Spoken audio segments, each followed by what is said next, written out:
வீடியோக்குள்ளே போகிறதுக்கு முன்னாடி நம்ம சேனலில் சப்ஸ்கிரைப் பண்ணாதவங்க சப்ஸ்கிரைப் பண்ணிவிட்டு பக்கத்தில் இருக்க பெல் ஐக்கானை கிளிக் பண்ணிக்கோங்க. ஒரு குக்கரில் ஆயில் விட்டுருக்கேன். அதில் பட்டை லவங்கம் சேர்த்துட்டு அது கூட தேவையான பச்சை மிளகாய் கட் பண்ணி வச்சுருக்கேன், அதை சேர்த்துக்கிறேன். நீங்கள் காரத்துக்கு ஏற்றாப்போல் சேர்த்துக்கோங்க. அதில் பொடியாக நறுக்கிய வெங்காயத்தை ஆட் பண்ணிக்கிறேன். இப்போ ரெண்டையும் நல்லா கலந்து விட்டுக்கோங்க. லோ ஃப்ளேமில் வச்சு கலந்துக்கோங்க. அதுக்கப்புறம் ஒரு 10லேருந்து 15 பல் பூண்டு உரித்து வச்சுருக்கேன், அதையும் அதில் சேர்த்துக்கிறேன். சேர்த்து நல்லா கலந்து விட்டுக்கோங்க. கலந்து விட்டதுக்கப்புறமா திக்கான தேங்காய் பால் எடுத்து வச்சுருக்கேன், அதை 2 டம்ளர் ஆட் பண்ணிக்கேன். நான் 1 டம்ளர் அரிசிக்கு 2 டம்ளர் தேங்காய் பால் சேர்த்துருக்கேன். நீங்கள் குவான்டிட்டிக்கு ஏற்றாப்போல் சேர்த்துக்கோங்க. சேர்த்துட்டு தேவையான உப்பு சேர்த்துக்கிறேன்.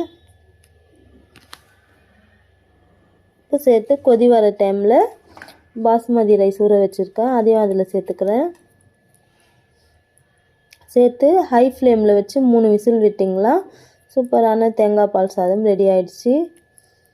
மார்னிங் குயிக் அண்ட் ஈஸியாக லன்ச் பாக்ஸ்க்கு செய்து கொடுங்க. கிட்ஸ் விரும்பி சாப்பிடுவாங்க. வீடியோ பிடிச்சா லைக் பண்ணுங்கள், ஃப்ரெண்ட்ஸ் அண்ட் ஃபேமிலிக்கு ஷேர் பண்ணுங்கள்.